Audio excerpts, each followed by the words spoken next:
Hello everyone, very good evening. Today I am going to present before you two important topics in ophthalmology. One is a short topic on keratoconus and the other one is on macular disorders in ophthalmology. So first, let's know about keratoconus. Keratoconus, as the name suggests, what is it? Basically, about the coning of kerato means conical protrusion of the cornea.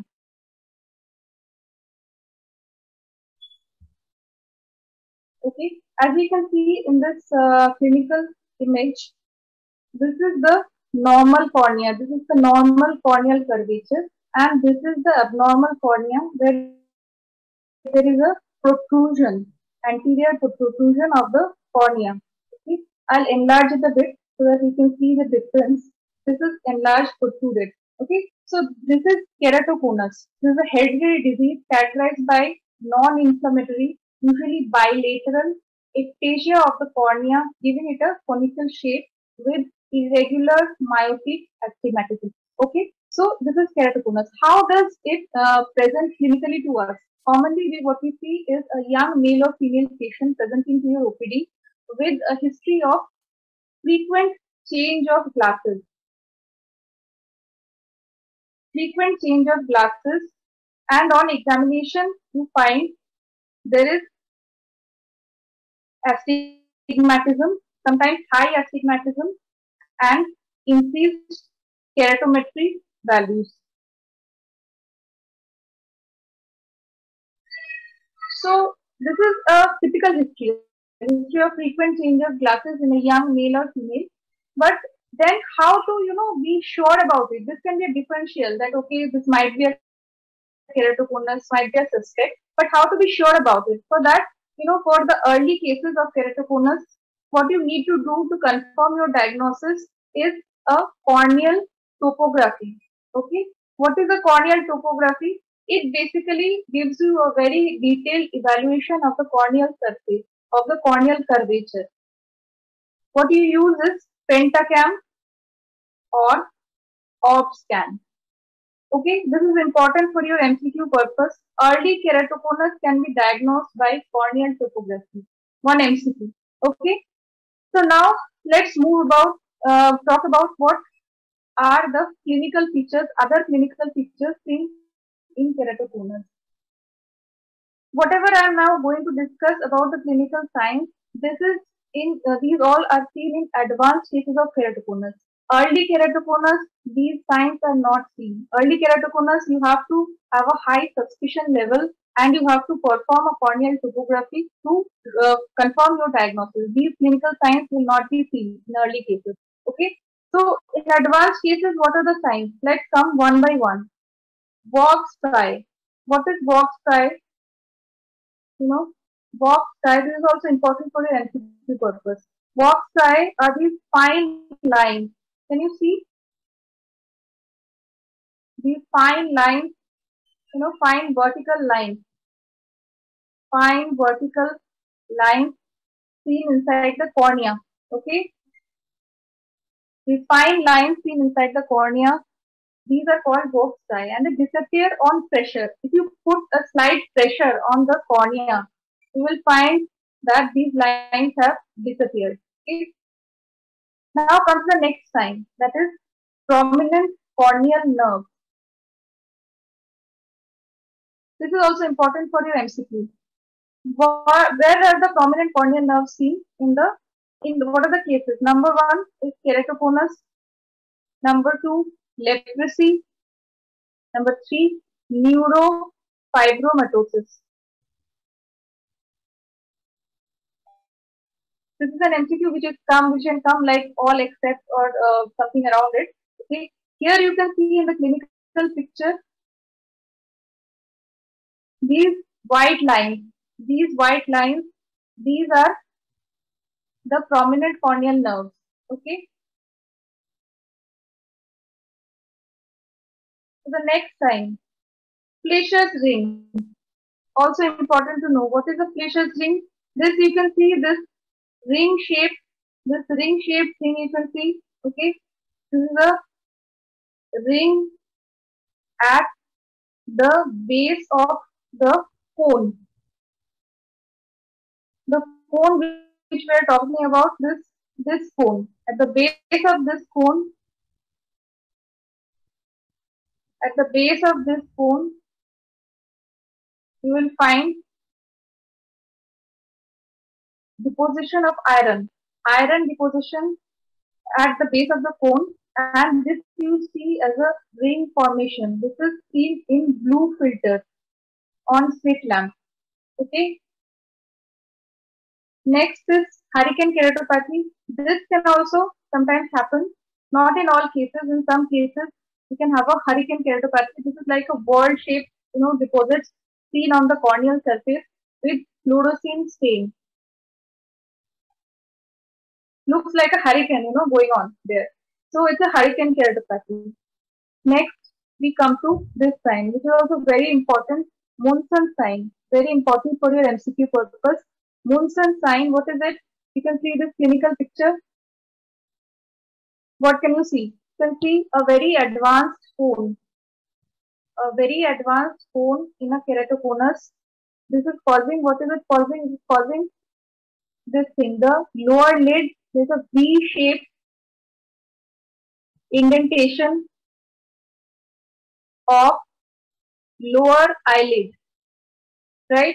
There's a V-shaped indentation of this lower eyelid due to this cone in an advanced case of keratoconus. Okay. Now this complication. This is what is the acute hydrops. This is a complication or in a case of keratoconus. What happens? Suddenly a patient of keratoconus may come to you in OPD with sudden loss of vision in one eye, and on examination you'll find this clouding of the cornea. Okay, this whitish kind of thing in the entire cornea. So what is this? This is basically the cornea getting hydrated due to a tear in the Descemet's membrane. How does that happen? Let us look at the layers of cornea. This is the epithelium, this is stroma, then there is Descemet membrane, then there is endothelium. Okay, so this is the corneal layers. Now, if there is a rupture in the Descemet membrane, what happens? When there is a rupture, a disruption, the aqueous humor will enter into the cornea, into the stroma of the cornea, and this will cause a stromal hydration. Stromal hydration of cornea, which is called hydration hydrops. It will present acutely. Suddenly this will happen. Okay, in an advanced case of keratoconus, this is called acute hydrops. Okay. Next, this is also important. Rhesus sign. Light thrown temporarily falls in an arrowhead pattern on the nasal limbus. When you throw light temporarily to the cornea, you will find that there is a arrowhead pattern. Okay, this is an arrowhead pattern which is forming on the nasal limbus, also seen in advanced cases. Right. Next, I am coming down to the association. Associations, very important for your questions, MCQs. Down syndrome, vernal keratoconjunctivitis, Ehlers-Danlos, osteogenesis imperfecta. At least try to remember these. Others are also there like loose sclera, Marfan syndrome, aniridia, retinitis pigmentosa. Okay, all important. Then we are coming to the investigations. I have already discussed pentacam or OBSCAN. This is, what is this? This is corneal topography used to detect early cases of keratoconus. Okay, so now coming to the treatment. What is the treatment? If we can detect early, we can treat accordingly, and we can prevent them from progressing into advanced keratoconus. So there are two parts. One is how to prevent the progression. One is how to visually rehabilitate the patient, like how to increase the vision of the patient. In early cases, we can go for spectacles, right? In moderate cases, we will do RGP lens. and in very advanced cases, we'll need keratoplasty.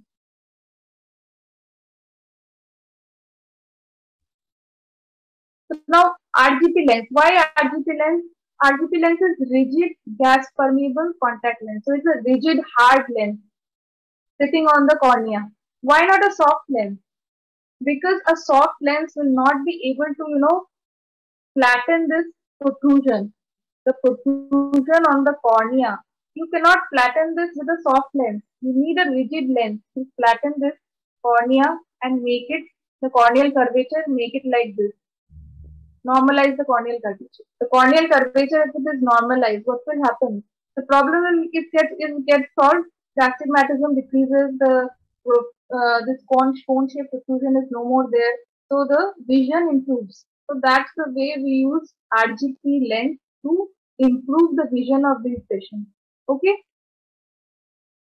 So now what happens in very advanced cases? This RGP lens also doesn't work because the cone is so advanced that you cannot flatten it even with a rigid lens. So what do you do in that case? You do penetrating full thickness keratoplasty. So just replace the cornea. Just replace the cornea. Do a corneal transplant. Okay. Do a corneal transplant. Do the suturing and replace the cornea. That is the full thickness keratoplasty in very advanced case. Okay. So that's all about the keratoconus thing. I have tried to include all the images, a lot of images so that you have a very visual memory about the topic and you can easily recollect later on. Easily revise this thing so that you have a visual memory and I feel it is much better to include lots of, images and diagrams so the students can, easily understand the topic and remember it for a longer time. So now next I'll move on to a few MCQs regarding this keratoconus just to discuss. See, these are the MCQs. In keratoconus, all are seen except I have already discussed. Munson sign is seen. Thinning of cornea is at the center. Thinning of cornea happens. In keratoconus, when this cone is happening. This is an ectasia. This is an ectasia is happening. Then the cornea is getting stretched, and due to this stretch, there is thinning of cornea. Okay, so in keratoconus, the cornea is thin. So this is also true. The thinning of cornea, distortion of the cornea is reflex. This is also true. This also happens. Now, hypermetropic refractive error. No, we have already discussed what happens is myopic, irregular astigmatism. This is the refractive error that happens in keratoconus. Okay. Now coming to the next question. True about keratoconus is or are increased curvature of cornea. True. Astigmatism. True. I have already discussed. Now coming to this thing. Kaeser fissure ring. This is the KF ring. I have discussed about the Glacier ring. So what is this KF ring? Is it same? No. This KF ring is a totally different thing. This is seen in Wilson's disease. Wilson's disease, which is a problem, which is a disorder in copper metabolism. And in this case, what you see, you find that in the cornea, in the limbus area, there is deposition of copper material. Deposition of copper material in the superior and inferior limbus, and it gives a kind of brown or golden brown discoloration. Okay, so it happens at the limbus. In Glacier ring, it is at the base of the cone. In Glacier ring, it is different. It's at the base of the cone. Also, it is seen in keratoconus. This is seen in Wilson's disease, which is copper metabolite, copper material which is deposited in KF ring, whereas in Glacier ring, it is the iron deposition. Okay, so it's different. So this is not true. Glacier ring is not true. Cornea is thick. This is also not true. Cornea becomes thin in keratoconus. Soft contact lens are used.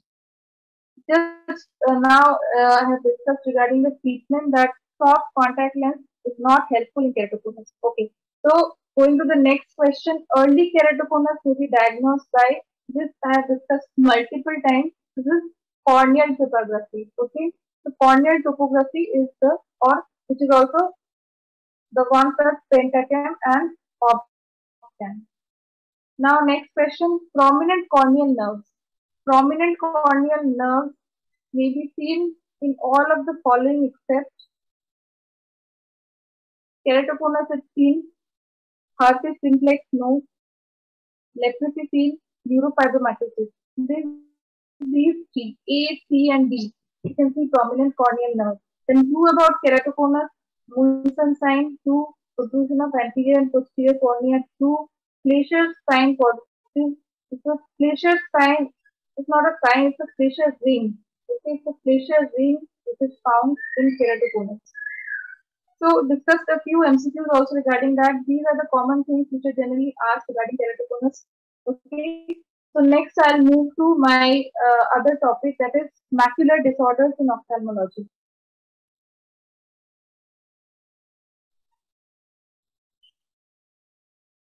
So macular disorders, I will first discuss about macula. What exactly is macula? What is posterior pole? Posterior pole is basically the optic nerve head. This is the optic nerve head and this is the macula. So the optic nerve head plus the macula. This make up the posterior pole. Now what is macula? Macula is a 5.5 millimeter area temporal to the optic disc which is responsible for the visual acuity that we have. Okay, the periphery area, the peripheral retina doesn't contribute to that much visual acuity. The macula is mainly responsible for the vision that we have. Now fovea. What is fovea? Fovea is 1.85 millimeter. This is the central area, the central depressed part of macula, and this has the maximum visual acuity. Now the foveola. What is the foveola? Foveola is the central part of the fovea. This is only 0.35 millimeter and important for MCQs. All the retinal layers are absent in foveola. Only one thing is present, that is the cones. All the other layers are absent. Okay, this is important for your MCQs. Now let me go back and discuss the macular disorders. Okay, so first of all, I'll discuss about cystoid macular edema, also called CME. So what you can see, these are the cystic spaces. These black spaces, these are the cystic spaces seen in the retina. What is this? This is the retinal pigment epithelium. This line, this is the retinal pigment epithelium, okay? And these are the other layers of retina. These are the other layers of retina.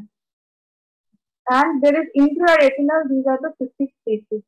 What are these? Are fluid-filled spaces. So where from does this fluid come? This comes from due to vascular leakage. Some retinal vascular leakage like in diabetic retinopathy, in vascular occlusion, in uveitis, in any kind of vasculitis, this can happen. There is leakage of fluids from the vessels and this contributes to the CME. And also a lot of drugs are responsible for causing CME. This is very, very important for your MCQs. What are the drugs? Tamoxifen, prostaglandin analog, epinephrine, nicotinic acid. This nicotinic acid was recently asked. Okay. But if you want to know what is the most common cause, then this is post-intraocular surgery, like post-cataract surgery can happen. Any intraocular surgery, commonly this cataract surgery, post-cataract surgery, we can find a patient coming to the OPD some 1-2 months back. Cataract surgery was done. Now the patient has gradual decrease in vision in one eye, in that eye. So when we do OPD, we find this kind of picture. Okay, so that is the clinical scenario. Now let's look at the fundus picture, fundus fluorescent picture. Okay, what is this?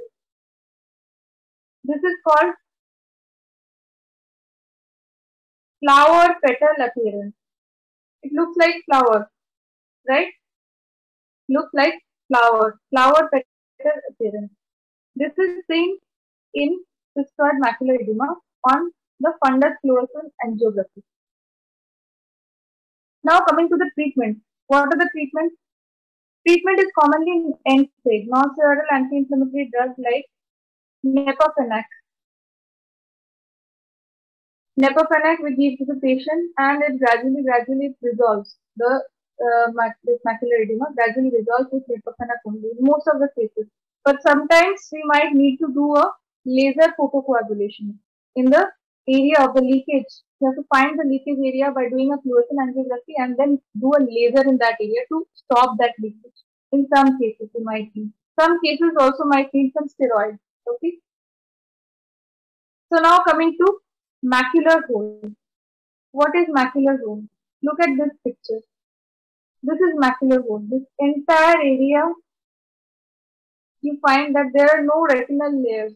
All retinal layers are absent here. So retinal layers absent at macula. That is macular hole. Okay. What can be the causes? Most common is idiopathic. Okay. But it can also be trauma. Can also be cystoid macular edema. Post cystoid macular edema, what can happen? Suppose these are the cystic spaces in CME, and all these rupture. If they rupture, they can rupture and become this kind of picture.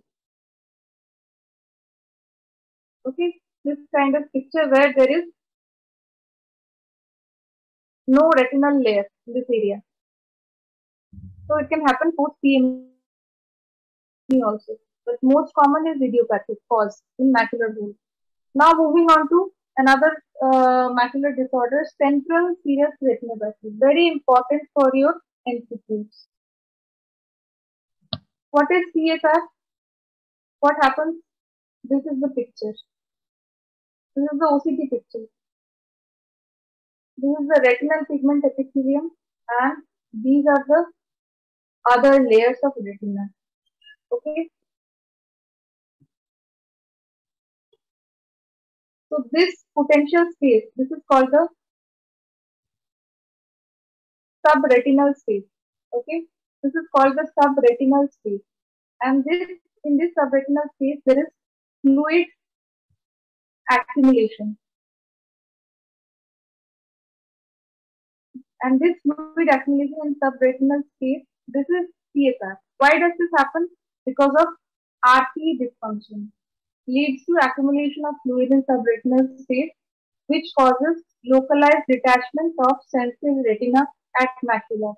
Due to this fluid accumulation here, this retina is getting detached from the retinal pigment epithelium. The other layers of retina are getting detached from the pigment epithelium, localized at the macula. So this is CSR. Now, what is usually the clinical picture? The clinical picture is like a young male with a kind of type A personality will present to you, might have a history of smoking, might have a history of steroid intake. Will present with a sudden unilateral decrease in vision. Very important for your MCQ. Young male, type A personality, history of smoking, history of steroid intake, sudden unilateral diminution of the vision, or metamorphopsia or micropsia. Micropsia means the object size, smaller object. You see the object size, you perceive it as smaller. Actually, they are not smaller, but to your the patient's eye, it finds that it's a small size.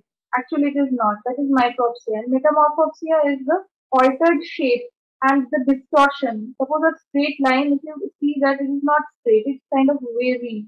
So that is metamorphopsia.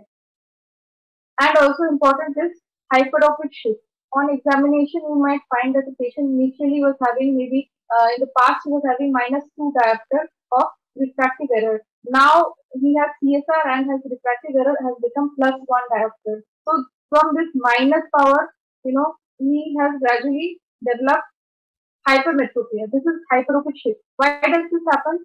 Because of this detachment of the retina. The other layers of retina are moving anteriorly. So the entire optics of the eye changing, and it's actually becoming a hypermetropic eye. Okay, because of this shift of this retina, because of the shift of this retina, it's shifting anteriorly, right? So because of this shift, we find a hyperopic change in the eye. This is also important. It's coming in the MCQs. Now coming to the treatment.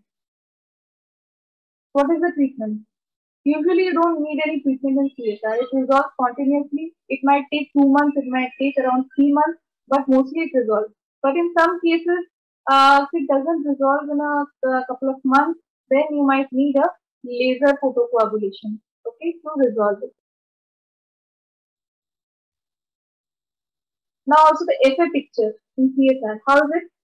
Look at it, look at this, and look at this. How does it look like to you? This one is a ink blot appearance, and this one is smoke stack. It looks like an ink blot of ink, and this is looking like a smoke coming out from somewhere, right? Yeah. So these are the FA pictures. The fluorescent angiography pictures. This smokestack appearance is also known as mushroom or umbrella pattern. So next I'm moving on to age-related macular degeneration. What is this? Age-related macular degeneration, as the name suggests, is not seen in young patients. It's usually seen in middle-aged to elderly patients, old-aged patients. What happens in their eye is basically it can be either a dry type of ARMD, or it can be a wet ARMD. So let me explain what is a dry ARMD. What happens there? Basically, in dry ARMD, this is the OCT picture. This is the retinal pigment epithelium, this white line, and these are certain bumpy areas you can see in the retinal pigment epithelium. Normally, the retinal pigment epithelium should be straight like this, but if you find this kind of bumpy deposits at the retinal epithelium, this RPE, retinal pigment epithelium level, then these are due to some deposits which are accumulating sub-RP. That is underneath, beneath the RP. Here, there are some sub-RP deposits which are called brucins. Sub-RP brucins.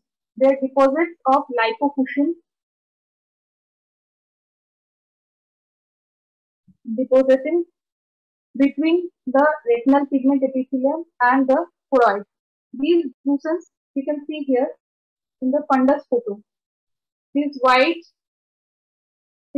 dots, you can see in the macula. These are the brucins.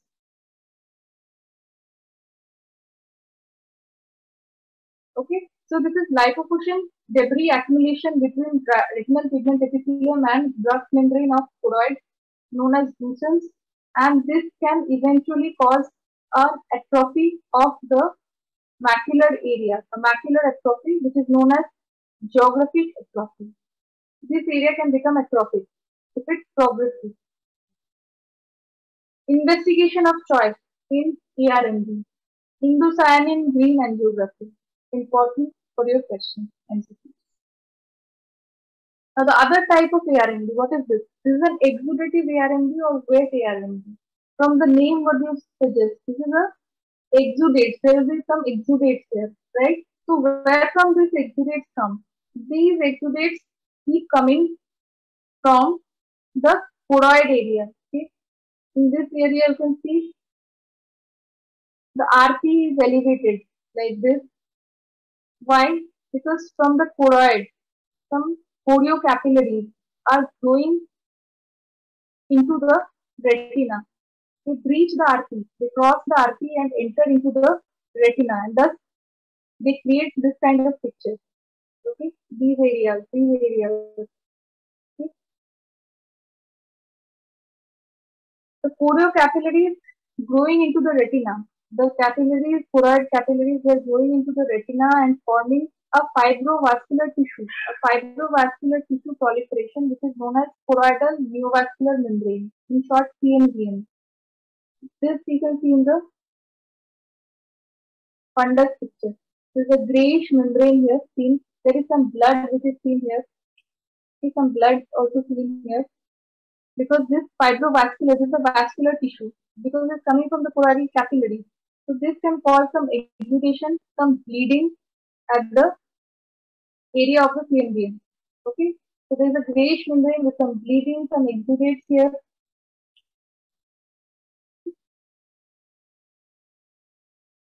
So this is a wet ARMB or exudative ARMB. This can lead to a scarring, which is called deciform scar in advanced stages. So this one, this wet ARMB looks more aggressive, and it is right that it is more aggressive. It causes more vision loss. The vision loss is more severe. It is also less common. ARMB more common is the dry one. The wet one is less common, and the vision loss is also very severe. Now I will move on to another important topic. This is bullseye maculopathy. Bullseye maculopathy. What is this? This is basically, you can find here, there are pigmentary changes. There is hyperpigmentation and hypopigmentation happening at the macular area. As you find in a bullseye. Okay. So this is bullseye maculopathy. The most common cause is this is come across as chloroquine toxicity. What is the clinical scenario? Commonly, a lot of patients are having arthritis. Nowadays, they are suggested to have hydroxychloroquine (HCQ) in arthritis patients. It is used as a disease-modifying drug, anti-rheumatoid, rheumatoid arthritis. Okay, and you are giving HCQ for, if you give it for a long time, then you have to ask the patient to get a retina checkup. Why? Because of this. Because it can cause bullseye maculopathy, it can cause retinal toxicity, hydroxychloroquine or chloroquine. So, what toxicities chloroquine can cause? It cause retinotoxicity, bullseye maculopathy, and it can also cause corneal toxicity, which is called vortex keratopathy, and can also cause optic neuritis. Okay. So chloroquine retinotoxicity and the initial stages, it is reversible when it is at the pre-maculopathy stage or maculopathy stage, but once it becomes a bullseye maculopathy, it becomes irreversible. Okay, so that's all for today regarding the macular disorders. I have tried to cover all the important topics in macular disorders which are commonly asked in your MCQs, and have tried to give you, an image-based study so that it's better for you, so that you can retain these topics for a longer time, because visual memory for what I believe is helps you a lot. Okay, so thank you for listening to me.